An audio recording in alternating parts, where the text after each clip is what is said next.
Listen, guy. The Talking League.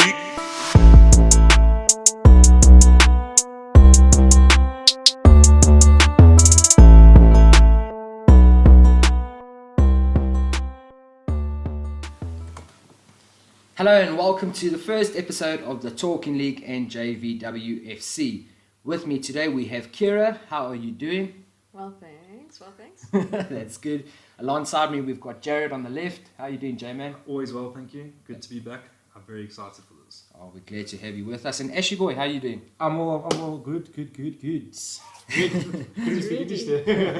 And because we're keeping with the theme of modern days and technology, we have got Indira joining us on Zoom. How are you doing today, Indira? Thanks, and yourself? Well, thank you for asking. The only one that asked me how I'm doing, actually, so thank you very much for caring. I think we're going to just jump straight into it. Kira, would you like to give our listeners a brief background about the whole partnership that's happening now between the Talking League and JVW FC? Yeah, so a couple of months ago, we obviously put out on our socials that we were looking for companies and just people in general to partner with us because we've got this great brand and we've built a great brand, but we can only build further through partnerships. And thankfully, you guys sort of responded to that tweet and got in touch with us because this is something that we really need. We need women's football to be broadcast, and what better way to do it than actually having our own sort of personalized podcast. Of course, within the club, we don't have much in the way of this type of technical knowledge to set something like this up ourselves.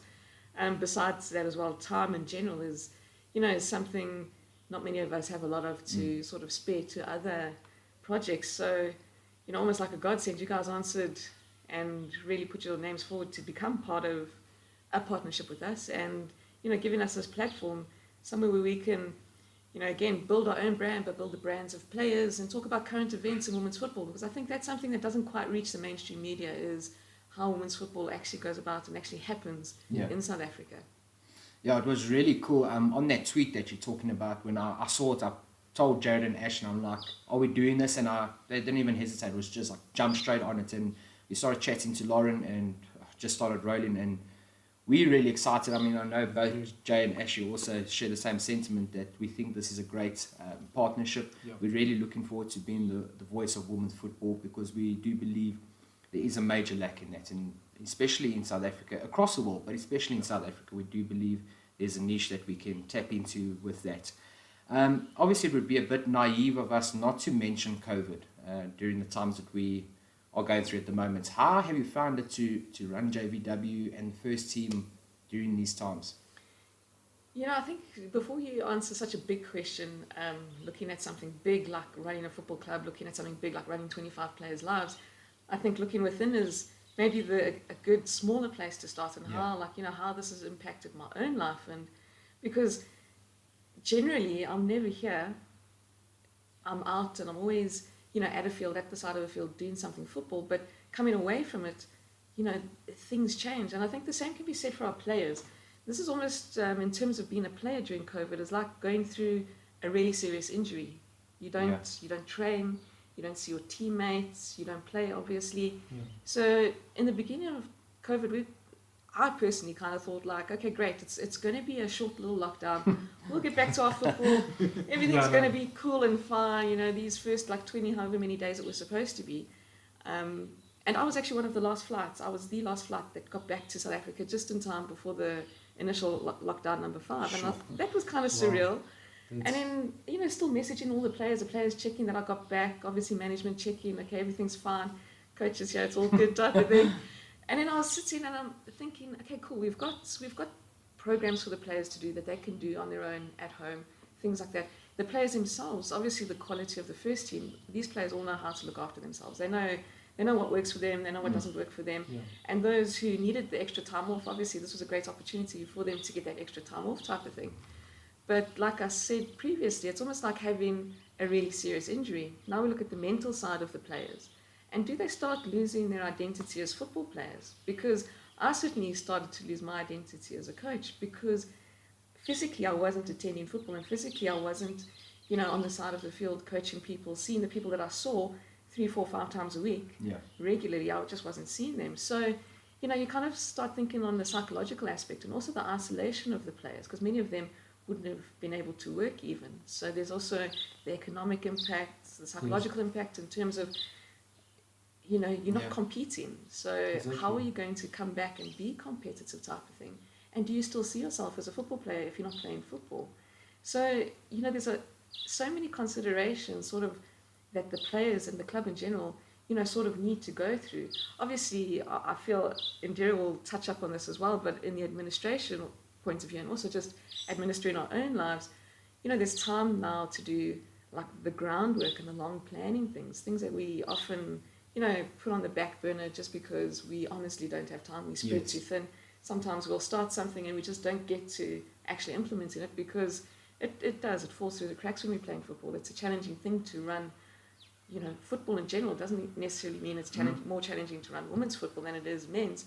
But a club is a club, and you know, the hundreds of people we cater to, you know, we want everyone to have the same type of product. Exactly. So there's often times where we lose focus, and you know, going back to the planning aspect, it's given us a lot of time to really look at what we want to do and what we want to become. And you know, small things like this, these partnerships, you know, it's something that we could have spoken about in the past, but never really got to doing. Absolutely. Being so busy, but now having time, you know, now we have time to get to doing things like this. And I mean, it goes far beyond that as well. I mean, programming people when you're away from them, it's also a challenge because are they actually doing the exercise? Are they, you know, are they working? But at the same time, too, you know, you need to keep that constant interaction, checking in with people because obviously they would, you know, life carries on. So. You know, some people would lose their jobs, and that's something really big because, you know, your job gives you purpose in life. Yeah. So, you know, there have been so many considerations throughout COVID, and it's been a challenge. Obviously, there's certain things within the club that maybe has, you know, fallen down a little bit, but there's a lot. There's just so much more that has, you know, now this potential to grow. Yeah. Oh, spot on. Like, I never thought of it in that analogy wise. It's incredible that, like you say, it's personal, it's such a mental game to get back into. Indira, from your side, I know a lot of people have achieved and learned new things during COVID. Is there something that you're really positive about that's happened to you during this time, that you've maybe learned a new skill or touched on something that you've maybe been putting off? For me personally, I think it's just been planning. Coach knows, and I had a meeting with her just the other day, and I just asked her, please teach me how to plan properly, because for me, I feel like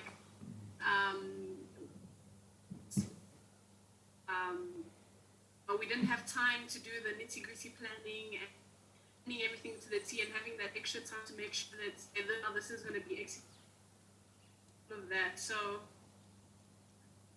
it's also taught me a lot of patience. And as a player, recovering from an injury, giving me that extra. It's just that pain of waiting. When everything is back, I'm ready to be back as well. We missed a little part in the middle there. Sorry, you touched on injury. Before we carry on with that, we've just actually had Ro join us on the Zoom call. Ro, how are you doing?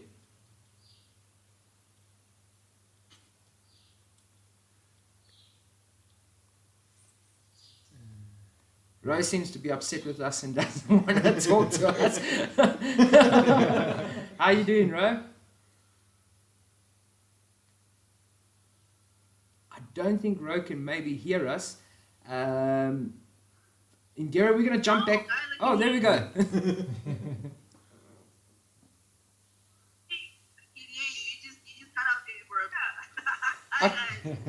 Hey, Ro. How are you?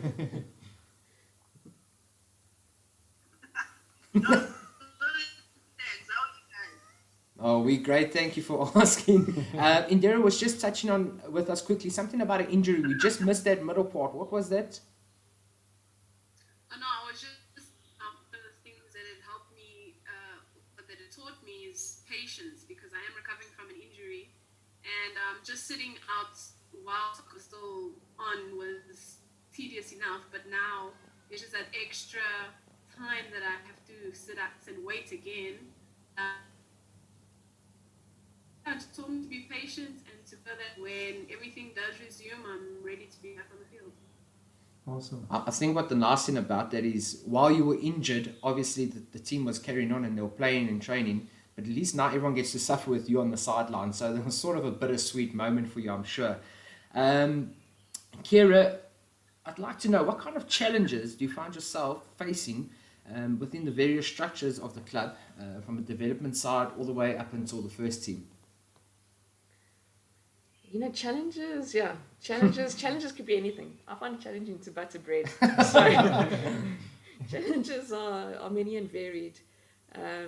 Obviously, you know, in terms of ownership, that's one of our biggest challenges. What do we own and what do we need other people for?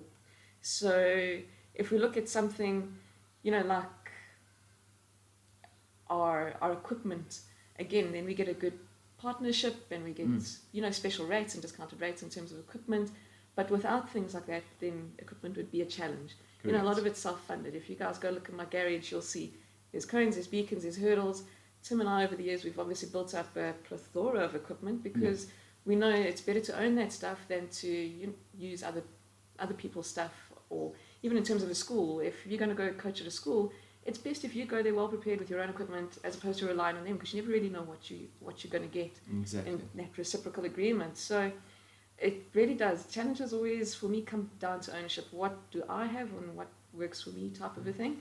So in terms of development, you know, even the whole way up to the first team, a common issue that we have often is space just to train. And, you know, obviously we train at night because in terms of development, kids go to school. Correct. In terms of the first team, adults work. So the only time that we get to train is at night. And to train at night, you need lights. So we always need somewhere where we have a field, and we need somewhere where we have a field with lights. We can't necessarily just, you know, go train in the park. Yeah. It would be great. I mean, if we could all get to a place at the exact same time, that would be absolutely amazing. And we could all just go train in the park. But it's not, you know, that's not possible. So, you know, fundamentally, sometimes it's the big things like, you know, fields and, you know, having enough space. And often just because I get the feeling, and it's apparent to other people as well, often because we are just girls, it's easy to move us around. So even in terms of like municipal fields, if we do get to use fields or in any type of structure, it's easy just to push us off to a different corner, or, you know, your guys' training is kind of cancelled because we don't have space available, things like that. And, you know, that's really big because especially in terms of the development, where you need those people to, you know, be on a field, be touching a ball, you know, getting those real basic football skills down, you know, that's really important, having the space to do it. And you need it happening regularly as well, not just every now and then. Yeah, you've got to have it regularly. And I mean, with our girls, the young girls, they train twice a week, and they'll play majority of the time on weekends. So they're getting a solid 3 days a week. And, you know, we'd love for it to be 5-6 days a week, but that's also just, you know, that's not an achievable target at the moment. And, you know, due to things like space availability, transport as well, because think about it, if you've got kids, you know, you also work yourself, getting the kids to and from a place, it's a challenge. And, you know, I mean, if you have kids with different interests, it becomes even more challenging. Geez, that's true. You've got to be at ballet and you've got to be at football majority of the time at the same time. So, you know, there's often big things, there's often small things. On a smaller scale, if you look at what do you need to, you know, play a football match, then we need things like, we need officials, we need kits, stuff like that. And again, you know, being a club who's self-funded, a lot of what we have comes out of our own pockets, and kits is a major expense. I mean, it's all fine and well, you know, my experience of football when I played, I was just a player. I used to go down, there was a kit there, I'd put it on, I'd go and I'd play.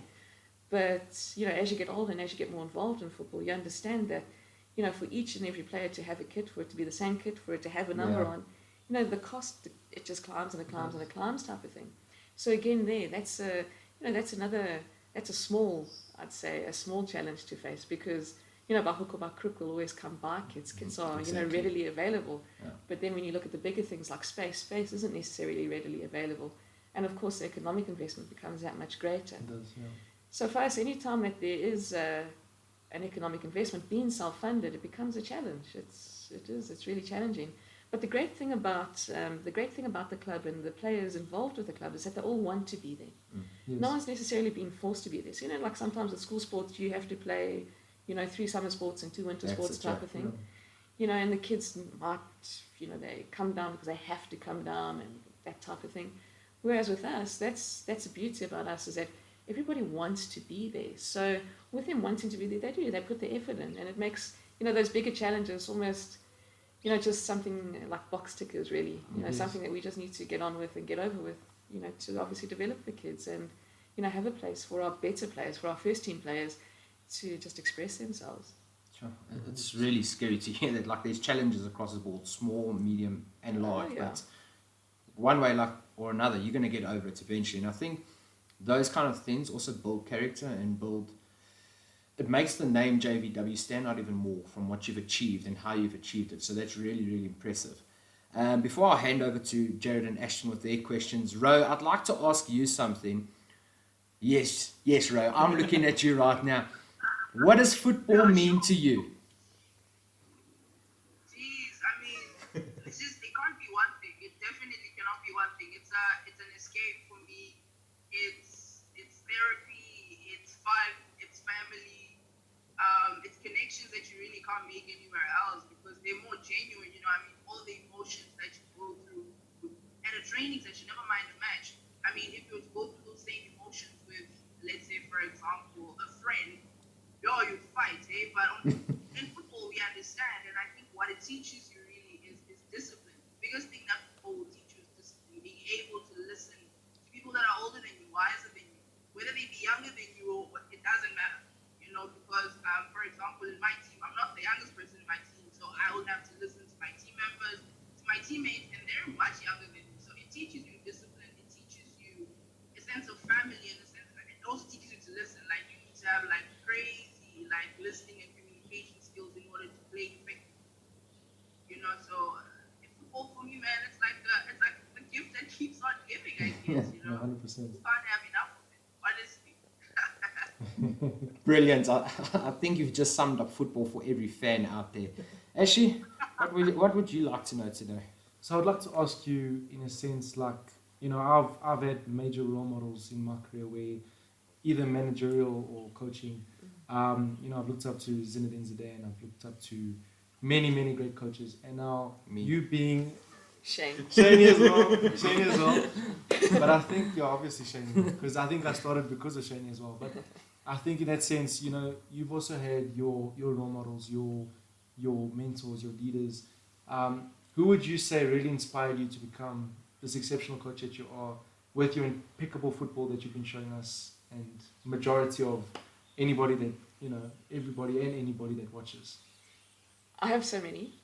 I have a ton. Okay, we're not going to name absolutely all of them. Yes. I think an important bunch of people to really look towards is the team themselves, the first team themselves. If you look at the national team representation within our first team, obviously past, present, and future, we still have stars to come. Having access to players like this really does it. It lights a fire within a person. It makes you, super, super passionate. It makes you really ready to put absolutely anything on the line for like these 25 people. Yeah. So that's the first place, really to look at. In terms of becoming a coach, I've always loved football. My dad used to be a goalkeeper, so from when I was small enough to kind of walk and run around, I was at the back of the goals. And I even remember some of my dad's coaches, and he had this, he's had some really weird and like wonderful coaches as well. He had this one Scottish coach, his name was Alan Wallace. And I remember obviously my dad would play, and I remember this guy on the side of the field, obviously like directing the football and telling them all like what they had to do. And they were a pretty legit team. They were actually quite good, so they were quite successful. Because my dad was a goalkeeper also. But shout out. that's an image I have in my head of this older gentleman, and he had white hair. Being a Scot, he obviously went grey quite early, and this voice and this accent. To me, it was just like, sure, this guy knows what he's doing. He's got it like under wraps type of thing. So from a young age, obviously looking at people on the side of the field was a big thing for me. And then as I got older, so I grew like an appreciation for sport that we got on the television. So, I mean, in those days, Mnet had a couple of channels where they showed you a little bit of sport every now and then type of thing. And then that's when I got into watching a bit more international football and, deciding to play myself. Obviously, growing up, I had youth coaches who were quite good, and, as a player, I think it's sometimes challenging to make that kind of reference that this might be what I want to do, because when you're playing, you want to play, and that's Exactly. certain type of a thing. But as I came out of playing, and then I'd recognize things within people, mentor type styles. Yes. And obviously within the team itself, like I said initially, we have mentors in our team, people with so much experience. And I mean, Janine herself has been a huge mentor for me, especially in, getting me into coaching and guiding me as well, because at the same time that she's the captain of the national team and obviously the founder of our club, she's also a highly qualified coach herself. So Yes. she's been a mentor for me. And then looking out and beyond, I love Ancelotti. Yeah. And I mean, I think you guys will see now, this year especially, it doesn't matter what that guy touches, it just turns to gold. It And does. he absolutely knows what he's got. Exactly. I mean, and he knows what to do with what he's got to make it that much better. Yeah. Just bringing one guy in, like he's brought James in now, you see how all those other players around him are just transition. Ticking Sure. in, yeah. they're Amazing. suddenly just like amazing players. I mean, like Yeah. Calvert-Lewin scoring hat-tricks, like It's amazing. it's amazing. unbelievable. Like the guy, he wasn't getting a look in, say, at an English level, at a senior level. Yeah. And all of a sudden scoring hat-tricks, getting called up, that, yes, okay, I mean, it's down to synergy and energy within the players, but it's also down to Ancelotti understanding the type of football to play with the players he has available to him. Exactly, 100%. And I mean, Ancelotti's he's won in every country he's ever coached in, type of thing, or managed in, whether it was Italy, whether it was in Spain, whether in England. And one of his good points, his philosophical points, is that atmospheres change. So Italy is different to Spain, is different to England, but Correct. football stays the same. And I think Exactly. that's quite a purist point of view, and it's 100% true. Yes. As much as we hear of tiki-taka in Spain, football is football. If you want to be good at football, you've got to play really good football. And then another guy that I really, really like, really exciting, is the Wolves coach, Espirito Santo. Oh, he's amazing. He's that type of guy, Portuguese. you like a Portuguese, right? But again, if I look at him, he's one of those managers who's taken that from playing, he went straight into coaching. Yes. And as a player, he was a goalkeeper, so he saw the whole entire field. So his whole playing career, this guy has just watched football. And you'll see that his sort of style of coaching is a lot different to the other younger managers. His style of coaching is also, this is what I've got, and I'm going to get 100% the best out of what I've got here. Correct. Exactly. And I mean, at the same time, he makes sure that the players do something. He's the type of guy who, you can have 1,500 passes in a game or more, and you can have 70% of the possession, but if you're not going and scoring goals, you're wasting your time. Exactly. So what I like about him is that the fact that he always makes a play, well, not makes a play, but he guides the players to play really direct football. 100%. And that's why you've got, again, like Wolves themselves have a ton of Portuguese players in them, sort of almost unknown Portuguese players, but they're doing so well because they have that type of manager, a manager who says to them, go out there, go score goals, go dominate. Exceptional, yeah. Yeah, that's very cool. I've got a question that all of you could answer, if possible. So obviously, you guys have been on an incredible run of form and achieved quite a lot in the last year, or so even before that. And after going through such a lengthy period of lockdown, are you worried about like a loss in form when you come back, or how do you carry on with that momentum that you had before everything stopped? Because I know for me personally, I think I was gaining a lot. I was also coming back from a lengthy injury, same as Shane over here, and it kind of just stunted us. For me personally, I wasn't able to get over that, and it kind of just set me back way back. So Yeah. I want to know, like, what's your take on getting back onto the horse, so to speak, and staying on the horse? Indira, if you wouldn't mind answering that one first.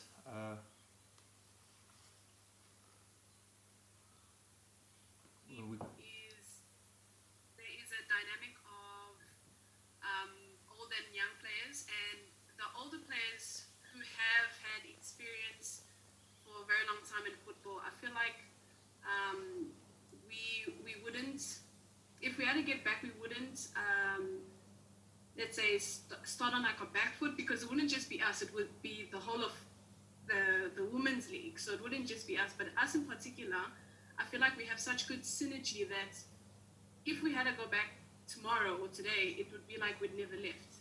So I think that is positive with our team, and I feel like we're all so excited, especially in the first team, we're all excited to be playing in the Women's League. So whatever chance we get to be back on the field and to just start working, I feel like we don't even tell us go, we go before even the get-go. So yeah, I just feel like we can't think if we would be in the back. It's the whole of the women's football. Everybody is sitting at home or training by themselves. So I think it's more of just wanting to be back on the field. And I feel like with our team, we want it so bad. So yeah, as soon as we get back on the field, I'm sure we're going to be showing some fire. Awesome. Exactly. Thank you so much for that answer. Ro, what would you have to say on the matter? I'm kind of still on Indira's answer. Could you please just... No, honestly, because I think football is such a team sport that you get so used to being with other people and forming all those relationships and bonds. But when you have to train by yourself, it's really difficult. But the minute you get there, there's such a huge spirit of football, and you guys just kind of jump onto that. And yeah, there's no such thing as jumping onto a bad idea because you jump off real quick. You know, so whatever works for the team, whatever works for the team, and whatever's good for the team, really, that's the kind of spirit that we carry. And I think that culture, to be honest with you, I played with a few teams. I only picked up that culture when I got to JVW. That culture, for me, only exists at JVW, where the coach comes with a certain energy, the players get that energy, and it's like then you meet senior coaches, you know, like Coach Kiara, and then you realize, oh, it's not just my coach, it's actually the whole establishment. So it starts not only in the teams, so I'm just gonna jump on her answer.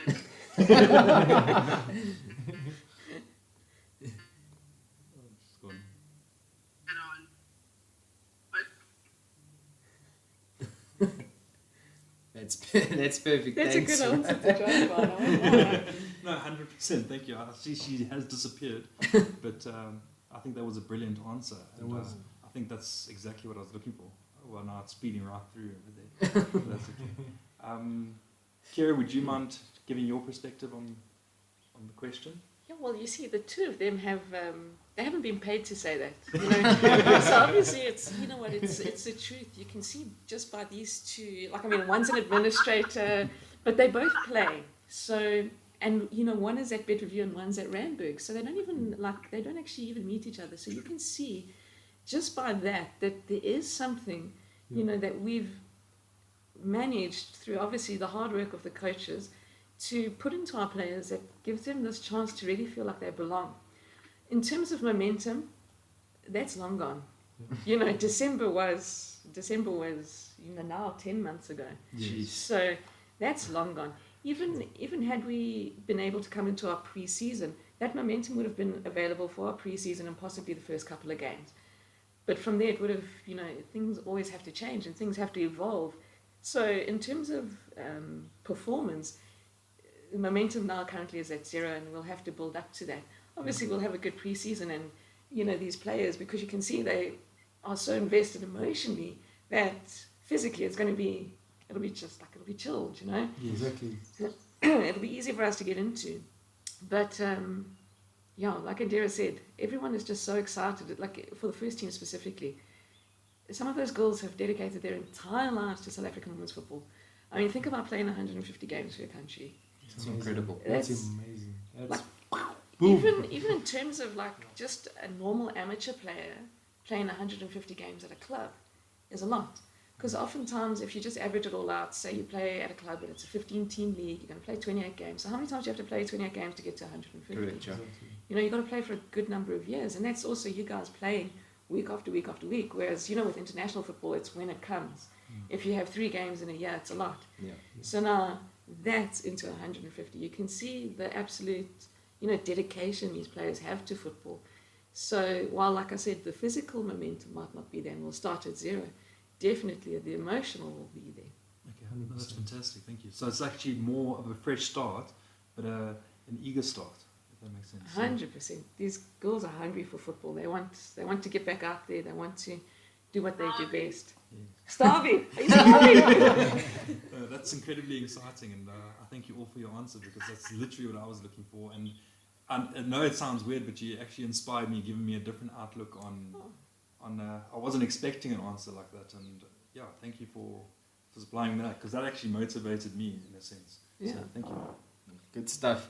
I'm going to steer the ship in a bit of a different direction, just because I'm like a kid in a candy store when it comes to merchandise and clothing range, and JVW has got such an awesome range. I've been following some of the photos. I managed to get my hands on one of the JVW buffs, which I wear almost every single day, and yes, I do wash it on a daily basis. But yeah, so we're going to definitely drop the link for the JVW merch as well. Kira, from your side, what would you like to touch on about the merchandise? What is your favorite item? I live in t-shirts because obviously I train in t-shirts. And I love our t-shirts. I think our t-shirts, it's such a great way for, our club to be represented, and for a person to feel like, like as you would wear your Tottenham shirt, your Man City shirt, it's the same type of thing. I mean, obviously we don't have a replica kit, but just in terms of just a plain old training shirt type of thing. And this lockdown allowed us to go a bit in a different direction with the merchandise as well, and create different products to get out into different areas of the market as well. So for me, 100% the t-shirts, our full t-shirt range is phenomenal, and well done to our designers and our think tank behind the issues.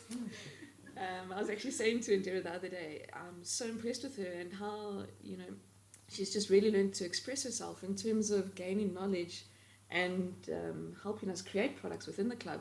I guess that's also a good thing about COVID, is that she's had a lot more time on her hands to sort of do this. And, that just shows you when you're passionate about something, the amount of effort and the possibilities become boundless, really. But I might be mistaken, but I doubt that I am. We're probably the only women's club with merchandise in the country. Wow. So not only are you getting a piece of one of the top women's clubs in the country, but you're getting something that is, it's not sold. It's not. Exactly. It's unique. Yeah, it's 100% unique, and like I said, designed by people within the club. It's not like we outsource these things to, companies or anything. We often use our own means to do it. So, yeah, it's really something cool to own. Cheers. Well, to all our listeners, I urge you to please head over to their store, and even if it's just one item, you're going to go and click on it and you're going to buy it, go to checkout, get yourself that item, and once you've done that, I want you to take some photos and hashtag it and tag the page as relevant as well. We'd definitely like to see more people wearing JVW clothing. And what's really impressive is this is not just a football club, it's not just the merchandise, there's other things that happens at the club as well that normal people aren't privy to. So Indira and Ro, I want to know stuff about your teammates, the club itself, anything that you have that we might find interesting, whether it's one of the players that's got the worst dress style, anything just random about JVW. Calling each other out.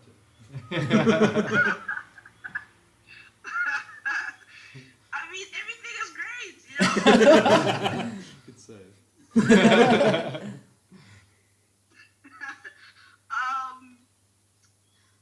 I mean, if there's one teammate I can talk about right now, someone who's really, really motivating me, and kind of just every day I go on Instagram, I'm like, sure, hey, this person is making us just look bad as a team. I think as JVW just as a whole. Her name is Kumo. So there's these skills challenges that JVW has been challenging us on, right? So you need to make a parachute, you need to make a net. She has been doing all of these things using macro plastic bags, cutout boards, and things like that. I'm like, how is she thinking of this? Because I'm like, what do I use? And she's just on it. So yeah, I mean, it's just, I think, I remember a coach of ours once said, stop being so competitive. You guys are so competitive, but it's just a nature that I think when you get JVW, it's instilled in you without even noticing. You become so competitive, and you just want to play for each other and get the best out of each other. So yeah, Kumo, shout out to Kumo. Honestly, hey, wow. Indira, over to you. Gosh, being a club administrator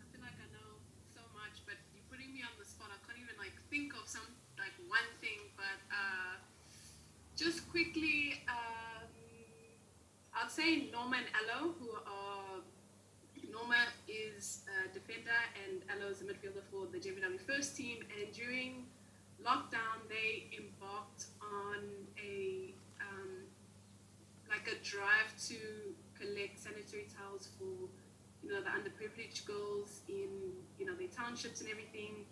And for me personally, especially during the first, let's say, 2 months of lockdown, I was dead scared of this virus. I don't know about you guys. Yeah. So I wouldn't even step foot outside my house. So for them to go and do what they did and reach out to these communities, because also these communities are the places that are, really badly hit during this time. So yeah, what they did was exceptional. And yeah, just give a shout out to them.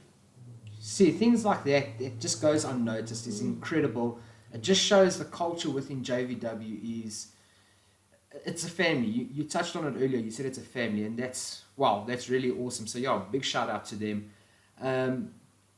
Before we leave, I'd like to give each person a chance to maybe just leave a lasting memory in our listeners' minds for today. Kira, we'll start with you. Is there anything you want to just put out there? Whether it's something random, it could be an interesting fact for the day even.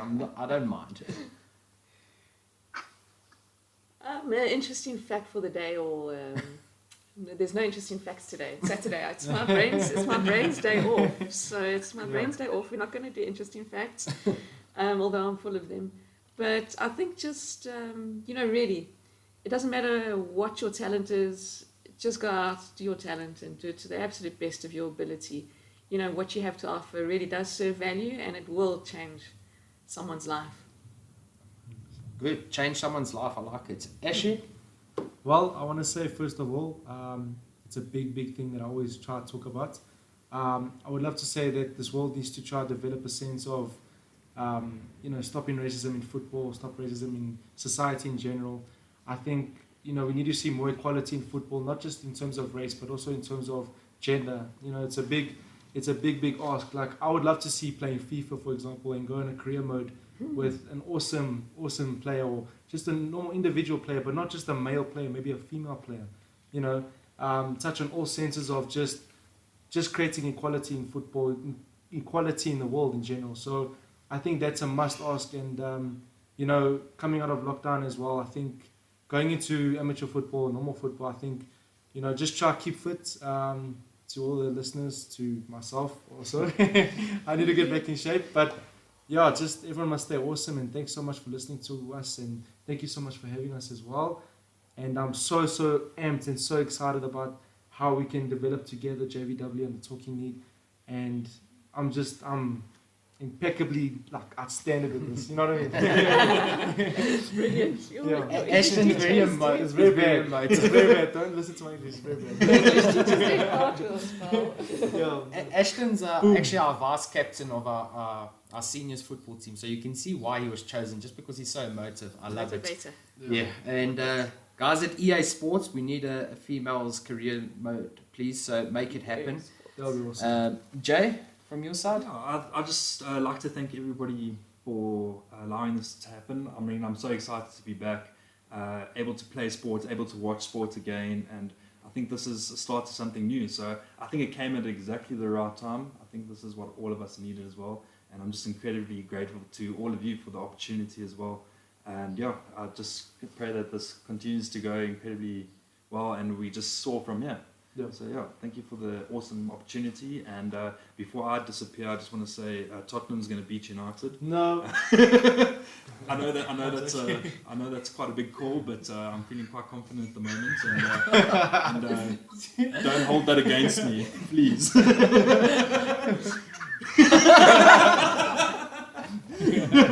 Ro, we can see you struggling to contain yourself. Please, we're handing over to you. Rock and roll with us, yeah. You might be right.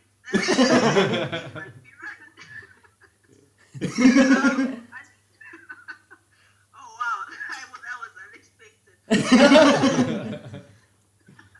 But I think for me, I try to be optimistic as much as possible. So I think for me, my closing remarks would be whatever it is, just keep going. Don't stop. If you feel like, look, this thing is good for me, it's gonna give me good results. us to a lot in the future. So just keep going, and hopefully Chelsea wins. We're about to kick off, Ro. About to kick off. On that note of keep going from Ro, Indira, your closing comments. Maybe Derek can close with a word of prayer for both of us today.